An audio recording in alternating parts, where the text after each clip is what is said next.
You're going? Okay. All right. Hey, everybody. Welcome back to Chirp City Sports, the two handsome guys and Zach Kraus.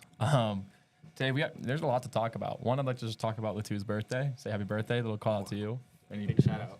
Big shout out there, yeah. And just a quick recap. I think we were talking a little bit about the World Baseball Classic last time we were here. My goodness, what an ending to that. You know, you saw the U.S. go against Venezuela.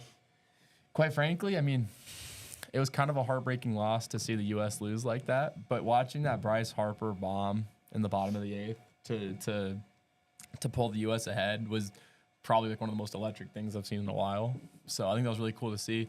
I think in the end, you know, you just got a pitcher who's pitched the last 4 days with Whitlock, and it's just kind of hard to keep that going. So, you know, he walked a guy, and they got him in. They played better. And I think that if anyone was going to beat the U.S. out of those teams, I think Venezuela is definitely one of the ones to do it, Venezuela or the Dominican Republic, because the thing about those teams is they just have so much heart. You know, it's like they wanted to be there. They wanted to win. Like, that was their thing kind of thing.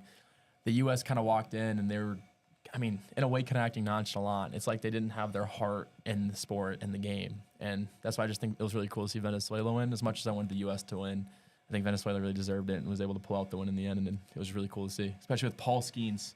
Paul Skeens didn't pitch that game. Paul Skeens against Dominican Republic was a good game. It was McLean. So it was really cool to see a rookie perform so good against like such a veteran team with Venezuela. How do you guys feel about it? I mean, honestly, that Dominican Republic game was good. It was a nail biter right on to the end, and then got that last strike when everyone went crazy. That was something to see. Honestly, a little disappointed with the pitching in the championship game from Team USA. Honestly, like right off the bat, I felt like he was just not pitching well, especially after Bryce Harper. Like when he hit that bomb, I was like, oh my God, like here we go. This is it. We're gonna hold them, go into extra innings, and we're gonna win. Yeah, that's we're gonna outlast them, and then just all came crashing down. How do you feel? I mean, I'm not that big of a baseball guy. I didn't really watch most of it, but I'm just here for the March Madness. That's a big topic we got. All right, before we hop over to March Madness, but like one of the big reasons why I thought the U.S. was gonna be able to hold them was their bullpen. The U.S.'s bullpen is immaculate. You know, you got Whitlock, Bednar. I mean, you have Mason Miller. What does he throw, like 103, 102? Like, He just throws straight gas. And it's just like, once you get into that bullpen, you're pretty confident they're going to hold that score to that score for a long time. So it's just giving up that walk and giving up that steal. I mean, it's just they put that pinch runner in there knowing he was going to steal, and he still got the steal. So, I mean, it's just how the cookie crumbles sometimes, I guess. But how do you feel about that strike three call in the Dominican Republic game? The last one? Yeah, with Mason Miller, he throws the curveball low, and it's like a couple inches under his strike zone. It's kind of a rough call. I'm going to be honest. I feel like, personally, that obviously wasn't, like, we saw the strike zone. Obviously, that wasn't a strike. That was obviously a ball. But, I mean, the whole game, really, the ump had been calling, the whole time, the ump had been calling balls down low, strikes. So, I mean, on one hand, you could say, yeah, like, it was a ball. But also, like, the ump was at least consistent with making those calls, and he was calling low strikes the whole time. So, I mean, really, in a sense, like, every ump has their sweet spot where they like to call balls and strikes.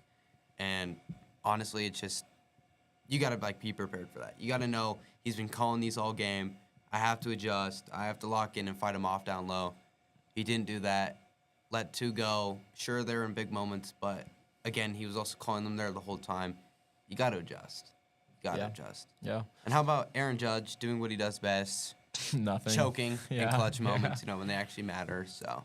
Yeah, I don't know. I just thought the strikeout was an interesting one, especially with the ABS being added in, this season. I mean, just adds to the controversy. Maybe the World Baseball Classic might see a change coming to that soon. Who knows? Just kind of an interesting little point. All right. Do you hear about why Mac Trout couldn't play? Because they wouldn't insure him. So they have the system set up where the MLB has an insurance company where they will insure players so that if they get hurt, they will pay up to a certain amount so that player, like their salary will be paid for them, even though like it'll be paid back to the club. So like for the time that they can't play during the like actual regular MLB season. So that's one of the reasons why we didn't see like Mike Trout there, is because his contract was too expensive, and I don't know what kind of thing they ran, but they decided that him playing wouldn't be worth enough risk to insure him for all that money and how much his salary is worth. So. Oh, I mean, I mean, you saw another interesting thing was when you saw Tariq Skubal. I mean, Tariq Skubal was supposed to be a big part of the U.S.'s pitching staff. If you had him that last game, I think it would have been a different outcome with that game. And I think that was also part of it was because he was a free agent with the Tigers, so he had to go back for some insurance issues. It's like it's rough to lose such a star pitcher like Tariq and then lose it because of something stupid like that. Yeah, and because that company doesn't want to pay out these contracts if those players do get hurt, that's where it hurts the baseball culture because now you have these people, Mike Trout, like who doesn't want to see him play for Team USA? It's like the one game, the championship game from a couple of years ago, where it was Ohtani pitching against Mike Trout in the championship. Yeah. Like that's what people live to see, you know. Exactly. And because some insurance company doesn't want to pay the players or the clubs that much, then everyone gets robbed of having that moment come again or having the actual true star players not being able to play because of money, which in my opinion is kind of stupid, but yeah. It's just a rough call. They not shouldn't gonna be able to determine who does and doesn't play in the World Baseball Classic. Yeah. Who's that one player from the Diamondbacks? The star. I just can't think of his name. It's slipping my mind that they said couldn't play. I can't think of his name. Oh my goodness. I have to do a little Google search. No, he's like this. Like I know this. Like he's one of the best. But I know he was on injury leave. He came back. He was good, and then he hurt his oblique was still like a little sore, so they had to move him out, and that's when they put Bregman in. I think they put Bregman in for him in the lineup. Corbin Carroll? Corbin Carroll. Yeah. I think the U.S. would have been a little more complete with Corbin Carroll in there, I'm not going to lie. But anyways, hopping over to a little bit of men's basketball, I feel like here. How's everyone's brackets going? How's your bracket going? All right, we'll start off with mine. So my bracket in the beginning, day one, I missed like 2 games. I was doing fire the first day, and now they're just all cooked. Like majority of them, I had Duke, some of them with Purdue, Michigan, Arizona. Also, Florida being eliminated recently, which I had them. Kind of surprised with that game. Yeah, big upset there. But my best one so far is 99.5%. Right. So. Okay, 99.5. That's not bad. What about you, Thaddeus? I mean, personally, the first couple of days of some of my brackets were kind of fire.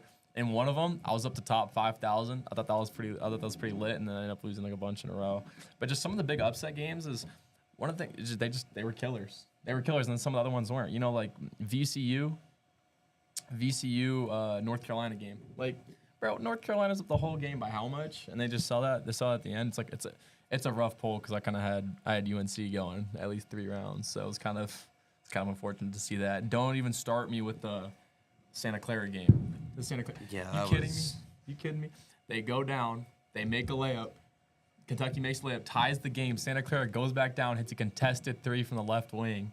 Everyone's going crazy. I remember I was in the lunchroom. When it was happening. There's like a couple minutes left before class starts, and we're all in there. They make the layup. Everyone's freaking out. They go down. They hit the 3. Everyone's going crazy.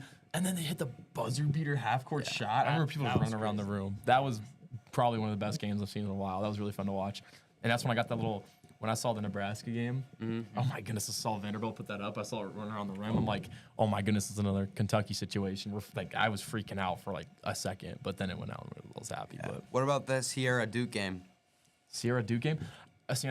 I think – Or the Siena, yeah. I think that's really showing that Duke's not ready to be here. I mean, so many people have Duke in their brackets. Duke's supposed to be like the number 1 to win right now. And Siena didn't sub a guy in. Did you guys know this? They did not sub a guy in the entire game. 5 guys played against the best team in the nation and kept it within 6 points. Yeah, I was really surprised by that. They winning with like 6 points, 71-65. That's huge right there. Like the fact that Duke, they were not playing a strong game, especially that first half. So, yeah. And then just another interesting part about Duke is, I mean, Duke obviously they beat TCU. I mean, in the end they killed them. You know, at the end they really pulled away. But that game, up until late into the second half, or at least halfway into the second half, Duke was on their toes. I was on my toes watching that game. TCU was putting up a fight. Duke is just not ready to be here. Duke's gonna have to play against some talent on their side. They have to play against. I mean, it's between, let's see, Michigan State and UConn. If they're able to beat St. John's, but are they even be able to beat St. John's? I mean, St. John's is a team. They perform well together. Then they play hard and they have heart. And I think Duke is kind of going through this just a little too nonchalantly. They're thinking that they kind of got in the bag. And I think you're going to have to watch out for St. John's. Even if they beat St. John's, they're going to go into Michigan State or UConn. I don't think Duke's going to the to the Final Four. Just don't think it's in the cards. I definitely think that's going to be a close game, and I think I might have St. John's in that. Just based on Duke's performance, I think they might be able to take that win. I think it's just a big toss up with this one, and that's what's gonna be cool to watch. Speaking of that, who do you guys have winning your championship? Purdue. I think Really? Purdue is killing it out there. Purdue looks like a team, whoever they play. Purdue's just, they beat Queens by 35? I mean, I know Queens sucks, but it's good to set the tone. If you're going to the tournament, you have to set the tone. Big 35-point game. And Miami, yeah, they're 7 seed, 2 seed, 7 seed, whatever. Purdue's supposed to win. But, Miami's a good team. And Miami, that game was shooting out of their shoes. Miami was putting up a fight. You know what I'm saying? So, I don't know. I just think it's a nice little win there for Purdue again. I think Texas is going to be a free win, and then you against Arizona or Arkansas, and I don't think Arizona's playing well. So I think Purdue's definitely got Final Four potential. It's just gonna be scary seeing them play against Michigan because Michigan's Michigan or Iowa State's gonna be a rough poll. What about you? For championship, I mean, originally my best bracket I had Purdue, but that one's kind of messed up now. But majority of them had Duke, and so did Arizona, but I think I'm definitely going to have to go with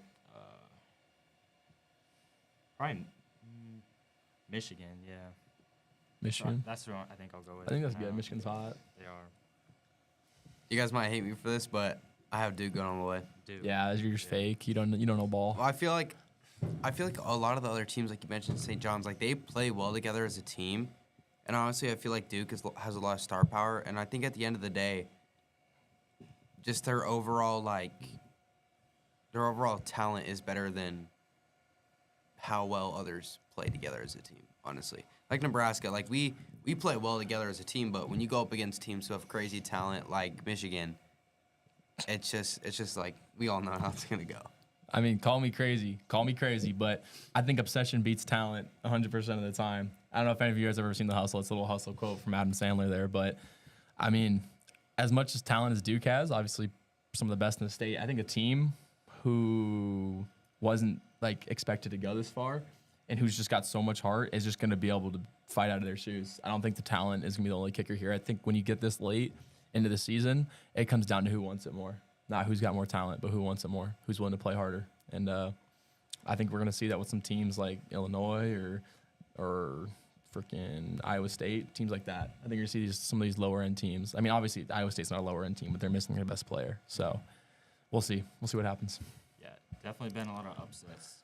Yeah, Like I that mean, High Point game. Yeah. High Point. Yeah. A lot of those have messed up people's brackets. Every year when you're making a bracket, you always gotta have a couple upsets. Yeah, I think the High Point game is interesting. You know what's funny is that one. Who's that one player for High Point? Almost all of his shots were 3-pointers. Three-pointers, Oh, yeah. except Yeah. for he made his first two. Yeah. He made his first 2 games. That was hilarious. And he's one of the most efficient shooters of Division I basketball this year. I mean, it shows that there's these mid-major teams, these lower-end teams, and people just think that they're just kind of full of nobodies. But most of the difference between these top-end teams, these middle-end teams, is depth. Those starters on those lower-end teams are legit. Some of those players are just straight ballers. And I think High Point was a perfect example of that. I think High Point really, if they beat Arkansas, I think they really had a shot to keep fighting. I think they were a real competitive team. I mean, I know they're a 12 seed. Most people didn't see them going crazy, but I don't know. I think they're a really high-end team. Yeah. What did we think about some of the storylines though? Kareem Abdul-Jabbar. Wow. Robbie Avila. Milk Chamberlain, Yeah. Wow. What a run. College Jokic. He's got all the names. I know. I mean, I think it also shows again that sports isn't just athleticism. Robert Avila is just not. He does not look like an athletic guy. You see that guy on the court. Who's scared of him? Then you see he's a shooter. He's a playmaker. He's a teammate. That's the kind of guy you guys want on your team. That's the guy who is able to make a team, and he does make St. Louis. Right? He's on St. Louis, right? Yeah. Yeah. I mean, those Billikens, they were able to put up a fight, and he had some that first half of that game against that first half of that game against who did they play? Who was that last game they play? I believe it was. I think it might have been North Carolina, maybe. Oh, okay. It was that game against Michigan. The first half of that game against Michigan. Obviously, St. Louis was able to stick with them for a little bit. Robert Villa was not playing well, but he kept taking those shots. He kept making those plays. He didn't let the stress get to him. Some players, when they start missing, they start messing up. They let that get to them, and they just kind of stop. They stop playing with that heart. Did not stop Robert Avila. It shows the kind of player he is. It doesn't matter how good you're doing that first half. You can still perform. You can still play as a team. He's a playmaker. He's a shot maker. Robert Villa is a really good player, and I'm really excited to see how far he goes, especially with all of his nicknames and his iconic glasses. His little goggles are lit. But how do you feel? Yeah, pretty good about that one. Definitely. Turning to the negative side here, gentlemen, Jordan Aglemma gets injured against Elkhorn South. Yeah, that's hard. That was the first game, right? Yeah. I mean, it just shows you how fragile sports are sometimes, you know? You can play your heart out, and you can put all the work in, but sometimes you just get hurt and there's nothing you can do about it, but just bounce back, you know, keep fighting. And I think Prep's team's going to see some changes, but I think Prep's team still's got that heart. I think they still got that fight in them, and I think they're still going to be able to perform really well as a team. All right. Well, that will do it for today on the Chirp City Sports Podcast. We've been two handsome guys, of course, as always. Zach Krause, thank you for joining us. We'll see you next time. So do you ever talk more than like two Joey, words? Joey, you can end it now. Oh crap. Do you ever say more than 2 words? Bro, I was talking. It was the Yeah. baseball part that. Yeah,